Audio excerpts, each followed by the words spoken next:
علیکم ناظرین، آپ دیکھ رہے ہیں پروگرام میں اور مولانا۔ میں ہوں جنید حلیم اور ہمارے ساتھ موجود ہیں پاکستان علماء کونسل کے چیئرمین حافظ محمد طاہر محمود اشرفی صاحب۔ مولانا صاحب، پروگرام کے آغاز میں سب سے پہلے ہم ذکر کریں گے کراچی میں پیر کے روز جو واقعات پیش آئے ہیں۔ لندن سے بیٹھ کر متحدہ قائد کی جانب سے پاکستان کے خلاف زہر اگلا گیا، ہرزہ سرائی کی گئی اور اپنے کارکنان کو اشتعال دلایا گیا، جس کے بعد وہ میڈیا ہاؤسز پر چڑھ دوڑے اور جلاؤ گھراؤ کے دوران ایک شخص جاں بحق جبکہ متعدد زخمی بھی ہوئے ہیں۔ اور ایسے وقت میں سب کچھ ہوا ہے جب حالات بہتری کی طرف جا رہے تھے۔ پرویز رشید صاحب سے ان کی ملاقات ہوئی، متحدہ وفد کی یقین دلایا گیا کہ حالات بہتری کی طرف جائیں گے۔ مراد علی شاہ صاحب نے بھی یقین دہانی کرائی تھی، لیکن ان کی بات نہیں مانی گئی۔ لگتا کیا ہے یہ سب کچھ جو کچھ ہوا ہے، متحدہ قائد الطاف حسین کی جانب سے خود ہی اپنے لیے سیاست کے دروازے بند کر دیے گئے ہیں؟ بسم اللہ الرحمن الرحیم، نحمدہ ونصلی ونسلم علی رسولہ الکریم، اما بعد۔ دیکھیے، الطاف حسین صاحب نے پاکستان کے خلاف نعرے بازی کر کے جس پاکستان سے الطاف حسین زندہ باد کا نعرہ لگتا تھا، اس پاکستان کو میں تو کہہ نہیں سکتا وہ لفظ جو انہوں نے کہے، خود اپنے لیے سیاسی نہیں، ان لوگوں کی محبت کے بھی دروازے بند کر لیے جو لوگ الطاف حسین صاحب کو اپنا لیڈر مانتے تھے، جو ان پہ اپنی جانیں دیتے تھے، جو ان پر فدا ہوتے تھے۔ اور یہ بات پوری دنیا پہ روز روشن کی طرح واضح ہے کہ پاکستان میں رہنے والے جو ہمارے اردو سپیکنگ بھائی ہیں، وہ ہماری ہی طرح بلکہ ممکن ہے ہم سے زیادہ محب وطن ہوں، جو اپنا سب کچھ چھوڑ کے یہاں آئے ہیں، جنہوں نے ہندوستان سے یہاں ہجرت کی ہے۔ کیا وہ یہ سننے کے لیے آئے تھے کہ کوئی شخص یہاں پہ پاکستان کے بارے میں الٹے سیدھے جملے کہے گا؟ لہٰذا میں سمجھتا ہوں کہ جو کچھ ہو رہا ہے اس وقت کراچی میں، اور جو کچھ فاروق ستار نے کیا ہے یا باقی لوگ کر رہے ہیں، یہ خود الطاف حسین صاحب کا اپنا پیدا کردہ ہے، یہ خود ان کے اپنے اعمال کا جو ہے انجام ہے۔ اگر وہ ایسا نہ کرتے تو ایسا نہ ہوتا۔ وہی مجمع جو ہے چند گھنٹے پہلے وہ انہی لوگوں کے ساتھ وفاقی وزیر اطلاعات بات کر رہے تھے، انہی لوگوں نے 2 دن بعد وزیر اعظم پاکستان سے ملنا تھا، انہی لوگوں کے ساتھ بیٹھ کے وزیر اعلیٰ مسائل حل کر رہے تھے۔ بڑی بدقسمتی کی بات یہ ہے کہ الطاف حسین نے جو نعرہ لگایا، جو پاکستان کے متعلق بات کی، اس سے میں سمجھتا ہوں کہ خود جو محب وطن ایم کیو ایم کا کارکن ہے، اس کا بھی دل ٹوٹ گیا ہوا ہے۔ اس لیے آج آپ یہ سارا کچھ دیکھ رہے ہیں، ورنہ یہ وہ جگہ ہے جہاں پر کوئی الطاف حسین کے خلاف بات نہیں کر سکتا تھا۔ جی ہاں، ایک خوف اپنی جگہ، لیکن عوامی اور افرادی قوت جو تھی وہ بھی بہرحال موجود تھی۔ آخر یہ دن کیوں آیا؟ یہ غور کرنا چاہیے نہ صرف الطاف حسین کو بلکہ ان لیڈروں کو بھی اور ان دانشوروں اور مفکروں کو بھی جو وقتاً فوقتاً پاکستان کے بارے میں بات کرتے ہوئے احتیاط کا دامن ہاتھ سے چھوڑ دیتے ہیں کہ پاکستانی قوم ہر چیز برداشت کر سکتی ہے، لیکن یہ برداشت نہیں ہوگا کہ کوئی پاکستان کے متعلق انگلی اٹھائے اور پاکستان کے متعلق بات کرے۔ یہ وطن ہمیں کسی نے پلیٹ میں رکھ کے دیا ہے، ہم نے قربانیاں دی ہیں، خون دیا ہے، ہم نے جدوجہد کی ہے، ہمارے بڑوں نے قربانیاں دی ہیں۔ میں ان خوش نصیبوں میں شامل ہوں، میری 2 پھوپھیاں شہید ہوئی ہیں اس پاکستان کے لیے، اور ایک شخص بیٹھ کے لندن میں کھائے پاکستان کا، پہنے پاکستان کا، زندہ باد اپنے لیے پاکستان سے کہلوائے، اور وہاں بیٹھ کے پاکستان کے بارے میں الٹے سیدھی بات کرے تو کون برداشت کرے گا اسے؟ ناقابل قبول ہے یہ۔ میں سمجھتا ہوں کہ اب تو ضرورت ہی نہیں ہے کہ ایم کیو ایم کے محب وطن کارکنوں کو کوئی گرفتار کرے یا ان پہ کوئی دباؤ ڈالے۔ ایم کیو ایم کا محب وطن کارکن خود پاکستان کا جھنڈا لے کے باہر نکلے اور کسی خوف کے بغیر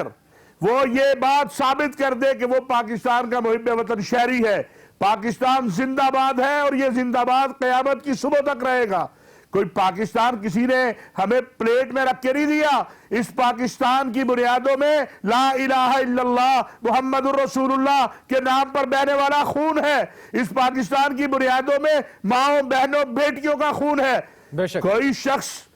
کوئی بھی ہو، یہ نہیں خالی الطاف حسین، کوئی بھی ہو، جس طرح آج مکہ چوک بتا رہا ہے، جو پاکستان کے خلاف بات کرے گا ایسے ہی نشان عبرت بن جائے گا۔ آج یہ عبرت کا مقام ہے کہ جہاں پر الطاف حسین کے خلاف ایک جملہ نہیں کہا جا سکتا تھا، وہاں الطاف حسین کی تصویریں زمین پر پڑی ہے اور کوئی ان کو اٹھانے والا نہیں ہے۔ اگر پاکستان کے خلاف الطاف حسین یہ نعرہ نہ لگاتے تو یہ حشر نہ ہوتا۔ بہت سی باتیں انہوں نے کی۔ آپ کو فوج سے اختلاف ہو سکتا ہے، آپ کو عدلیہ سے اختلاف ہو سکتا ہے، آپ کو سیاستدانوں سے اختلاف ہو سکتا ہے، آپ نے باتیں وقتاً فوقتاً کی، پاکستانی قوم نے برداشت کیا۔ میں وہ شخص ہوں جس نے ہمیشہ یہ کہا کہ بات چیت ہونی چاہیے، لیکن بات چیت اس طرح نہیں ہوتی کہ آپ میرے وطن کو، اس وطن کو جس وطن کی وجہ سے آپ خود بنے ہو، آپ کیا تھے، آپ کی حیثیت کیا تھی، آپ کو اس وطن نے عزت دی، اس وطن کا آپ نے کھایا، اس وطن کا پیا، اس وطن کے لوگوں نے آپ کو محبت دی، اور آج آپ اس وطن کو اگر الٹا سیدھا بولو گے تو پھر آپ کا یہی حشر ہوگا اور کیا ہوگا۔ اس لیے میرا خیال ہے کہ خود الطاف حسین نے اپنے لیے اپنی سیاست کے دروازے بند کر لیے ہیں، اور اب چاہیے یہ کہ وہ اپنا علاج کرائیں، سب سے پہلے تو اپنا ذہنی علاج کرائیں، اور اس کے بعد وہ یہ سوچیں، ایک بار اپنے آپ کو کٹہرے میں کھڑا کرے کہ جس پاکستان نے مجھے سب کچھ دیا، میں نے 3 دن پہلے اس پاکستان کے خلاف کیا کیا ہے۔ اور ایک اور بات بھی میں کہنا چاہتا ہوں کہ اگر کسی کو شوق ہے کہ وہ اسرائیل کو پکار کے، ہندوستان کو پکار کے، کسی اور کو پکار کے پاکستان میں کوئی بدماشی یا تخریب کاری کرے گا، ایسا کبھی نہیں ہو سکتا۔ الحمدللہ ہم ایک مضبوط فوج رکھتے ہیں، ہم ایک مضبوط قوم ہیں، اپنے وطن پہ قربان ہونا جانتے ہیں۔ یہ اسرائیل اور امریکہ اور انڈیا اور فلاں آپ آ جائیے، اگر وہ آپ کی سرپرستی پہلے بھی کرتے رہے اب بھی کر لے اگر، تو مقابلے کے لیے پاکستانی پوری قوم تیار ہے۔ میں سمجھتا ہوں ایم کیو ایم کے محب وطن کارکنان جو ہیں، ایم کیو ایم کے محب وطن لیڈر جو ہیں، انہیں پاکستان کا پرچم ہاتھ میں لے کے پاکستان زندہ باد کا نعرہ لگاتے ہوئے سڑکوں پہ نکلنا چاہیے، اور یہ بات باور کروانی چاہیے۔ ہمیں ان کی حب الوطنی پہ شک نہیں ہے، لیکن انہیں یہ بات ان قوتوں کو باور کروانی چاہیے جن کو الطاف حسین صبح شام پکار رہا ہے کہ تم نے اگر کراچی کیا پاکستان کے کسی 1 انچ کی طرف بھی دیکھا تو تمہاری آنکھیں نکال دیں گے۔ ہم اپنے وطن کے خود محافظ ہیں، ہم اپنی فوج کو، ہمارے کئی باتوں میں اختلاف ہوتا ہے لیکن یہ وہی فوج ہے جس نے پاکستان کو شام نہیں بننے دیا، جس نے پاکستان کو عراق نہیں بننے دیا، جس نے پاکستان کے اندر جو ہے ابھی آپریشن ضرب عضب کر کے پاکستانیوں کو جینے کا حوصلہ دیا ہے۔ اختلاف اپنی جگہ، آپ اختلاف کیجئے، لیکن یہ کوئی طریقہ ہے کہ آپ اس وطن کو گالی دیں جس وطن کی وجہ سے آپ کو عزت و مقام ملا ہے؟ یہ نہیں قابل قبول ہوگا، اور کسی کے لیے قابل قبول نہیں ہوگا مولانا صاحب۔ لیکن ایک کنفیوژن اب بھی موجود ہے، جو وضاحت دی گئی پریس کانفرنس کے اندر فاروق ستار صاحب کی جانب سے بھی کہ ہم لا تعلقی کا اعلان کرتے ہیں متحدہ قائد کے ساتھ، لیکن اس کے باوجود قائد وہ پھر بھی انہیں اپنا مانتے ہیں، تو کیا اگر ان کی جانب سے فون کیا جائے گا یا کوئی احکامات ان کی جانب سے صادر کیے جاتے ہیں تو کیا اس کو منع کر دیا جائے گا، انکار کر دیا جائے گا؟ آپ کو لگتا ہے ایسا ممکن ہو پائے گا؟ میں سمجھتا ہوں کہ اگر عقل مندی کہیں پر موجود ہے تو پھر کوئی ایسا فون نہیں کیا جائے گا جس سے فاروق ستار یا ان کے ساتھیوں کو یہ کہنا پڑے کہ بڑی معذرت جناب، آرام سے بیٹھیے، تشریف رکھیے اپنے گھر کے اندر۔ دوسری بات، اب یہاں پر کوئی آرڈر نہیں چلے گا،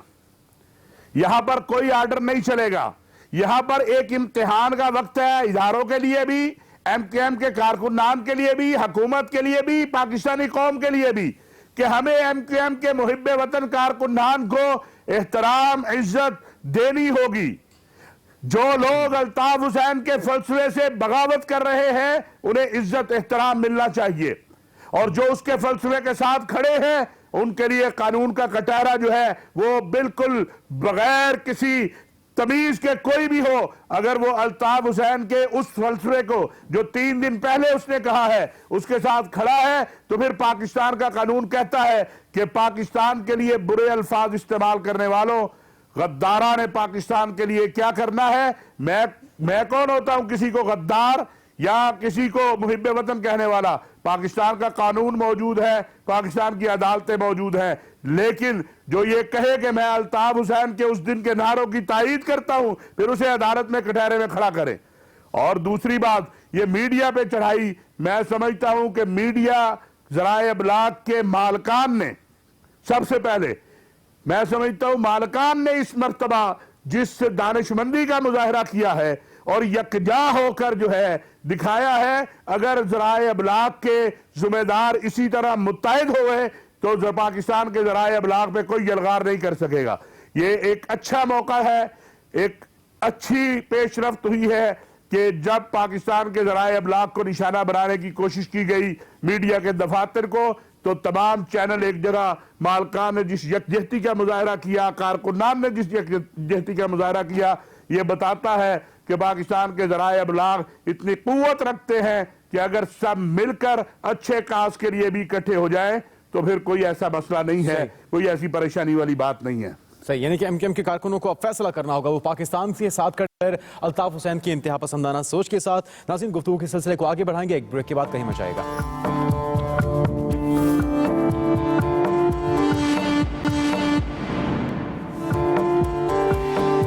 بریک کے بعد خوش آمدید۔ مولانا صاحب، اگر ہم بات کرتے ہیں فاروق ستار صاحب کی پریس کانفرنس کی، انہوں نے واضح طور پہ کہا کہ اب متحدہ قومی موومنٹ کے تمام تر فیصلے پاکستان سے ہوں گے، لیکن اگر ہم بات کرتے ہیں متحدہ کے اندر کی پھوٹ کی صورتحال ہے، آپس میں رہنماؤں کے بھی آپس میں اتفاق دکھائی نہیں دے رہا۔ ایک وہ ہے گروپ جو کہ الطاف حسین کی انتہا پسندانہ سوچ سے تنگ آ چکے ہیں اور انہیں رد کرتے ہیں، دوسرے ہر حال میں انہیں ڈیفینڈ کرنا چاہتے ہیں۔ تو آپ کو لگتا کیا ہے، وہ طبقہ جو اعتدال پسند ہے وہ اپنا لیڈر سمجھ پائے گا فاروق ستار کو؟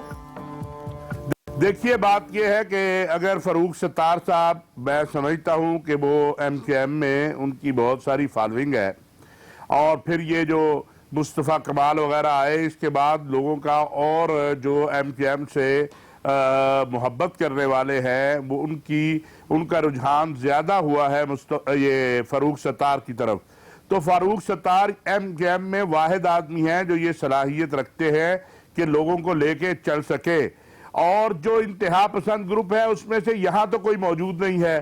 وہ موجود ہے لندن میں۔ اب لندن سے اگر الطاف حسین صاحب اپنے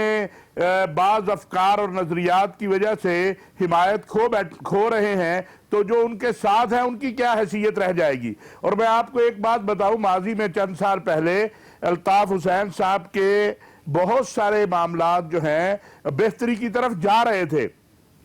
اور الطاف حسین صاحب کی کہیں نہ کہیں پر جو ہے یہ بات سامنے آ رہی تھی کہ وہ چاہتے ہیں کہ ان کے معاملات اسٹیبلشمنٹ کے ساتھ ٹھیک ہو جائیں، بہتر ہو جائیں، لیکن وہی طبقہ جو لندن میں بیٹھا ہے ان میں سے کچھ لوگوں نے اس کو سبوتاژ کیا، اس کو خراب کیا، اور پھر ایک بہت بڑا جو پل کا کردار ادا کر رہے تھے عشرت العباد، ان کو بھی جو ہے ذاتی کشمکش کے نتیجے میں آپ کو بتاؤں، یہ ایک لندن میں لیڈر بیٹھے ہیں، ان کے اور عشرت العباد صاحب کے درمیان ایک ذاتی کشمکش ہے، اس کے نتیجے میں پھر عشرت العباد کو 2 بار پہلے بھی سائیڈ لائن کرنے کی کوشش کی گئی، پھر اب بالکل ہی فارغ کر دیا گیا۔ تو یہ اگر ہم دیکھیں تو تسلسل کے ساتھ ایک بات نظر آتی ہے کہ جو ایک طبقہ بیٹھا ہے لندن کے اندر، ان میں سے کچھ لوگ، سارے نہیں، کچھ لوگ بہرحال اس انتہا پسندانہ سوچ کے حامل ہیں جو ہمیں دیکھنے کو ملی ہے یا مل رہی ہے، لیکن میرا خیال ہے کہ پاکستان کے اندر ان کے بہت تھوڑے لوگ ہیں، باقی جگہ پر پھیلے ہوئے ہیں، کچھ ان کے نوجوان ساؤتھ افریقہ میں بھی ہوں گے، کچھ انڈیا میں بھی ممکن ہوں، کچھ اور ممالک میں بھی ہوں گے، لیکن پاکستان میں وہ بڑے تھوڑے ہیں، اور میں سمجھتا ہوں کہ اگر کوئی اب وہ تخریب کی طرف جائیں گے یا کسی اور معاملے کی طرف جائیں گے تو اس سے ان کا نقصان ہوگا، اس سے پاکستان کا انشاءاللہ نقصان نہیں ہوگا۔ اور فاروق ستار صاحب کو اب یہ ثابت کرنا ہے کہ جو بات انہوں نے کہی ہے کہ اب فیصلے پاکستان سے ہوں گے، اب کوئی ایسی بات نہیں ہوگی، اب یہ ان کو ثابت کرنا ہوگا کہ جو بات انہوں نے کہی ہے اس کو پورا کر رہے ہیں، اور اگر اس کو وہ پورا کریں گے اور اس پر ڈٹ جائیں گے تو میرا خیال ہے کہ پاکستان زندہ باد کہنے والے ایم کیو ایم میں بہت زیادہ ہے، بنسبت اس کے کہ پاکستان کے خلاف کو بات کرنے والے وہ بہت تھوڑے لوگ ہیں۔ جن بہت تھوڑے لوگوں کی بات آپ کر رہے ہیں مولانا صاحب، ان کو لگتا کیا ہے پاکستان لاوارث ہے اور جس کا جو دل چاہے گا وہ کہتے رہیں گے، کرتے رہیں گے؟ یہ کچھ لوگ ہیں، یہ خالی ایم کیو ایم نہیں، اور بھی کچھ لوگ ہیں، وہ سمجھتے ہیں ایسے کو پاکستان کھلونا ہے کہ اس سے کھیل لیں گے۔ اصل میں چونکہ وہ جہاں جس کا کھاؤ اس کا گاؤ والے جو لوگ ہیں وہ ان کو یہ احساس نہیں ہے کہ پاکستان الحمدللہ اس کی دیکھو اس کی بنیاد جو ہے اس میں جو خون ہے وہ اللہ کے نام پر بہنے والا خون ہے، اور اللہ بڑا حیادار اور غیرت مند ہے، وہ اپنے نام پر بہنے والے خون کو ضائع نہیں ہونے دیتا۔ ہماری تمام تر نالائکیوں کے باوجود، تمام تر کرپشن کے باوجود، تمام تر بے ایمانیوں کے باوجود پاکستان آج بھی قائم اور دائم ہے۔ دنیا میں پاکستان عالم اسلام کی سب سے پہلی ایٹمی قوت ہے۔ پاکستان ایک مضبوط فوج رکھتا ہے۔ آج بھی عالم اسلام میں الاقصی سے لے کر کشمیر تک اور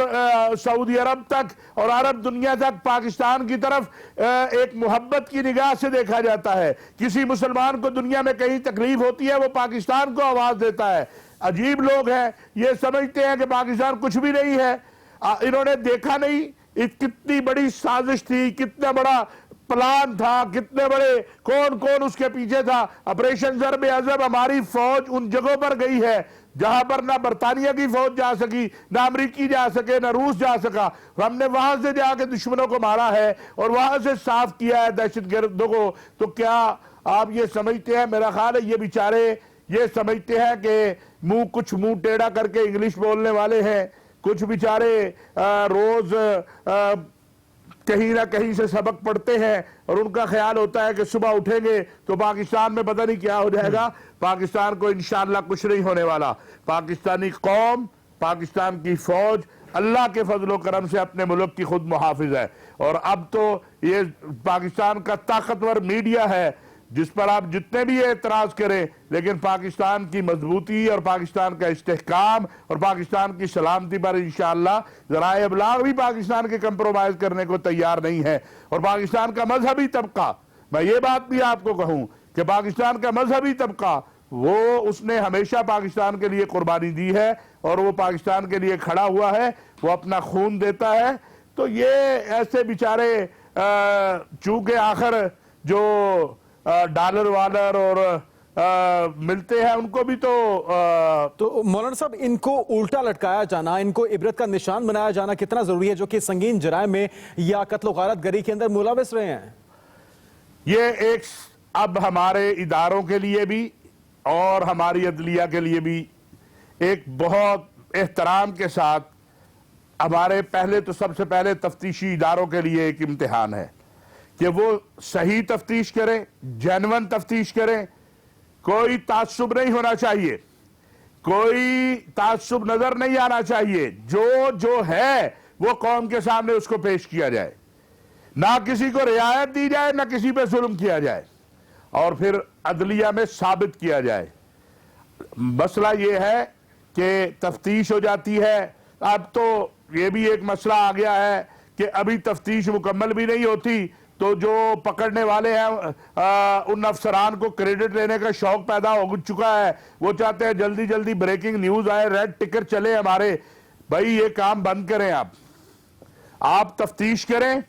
تفتیش کر کے عدالت میں لائیں، وہاں سے اگر کوئی خبر ملتی ہے تو ملنے دیں۔ آپ پہلے ہی خبریں اتنی بنا دیتے ہیں کہ وہ جو مجرم ہے وہ اپنا بندوبست کر لیتا ہے، اور تعصب نظر نہیں آنا چاہیے، اپنا غصہ نظر نہیں آنا چاہیے۔ صحیح،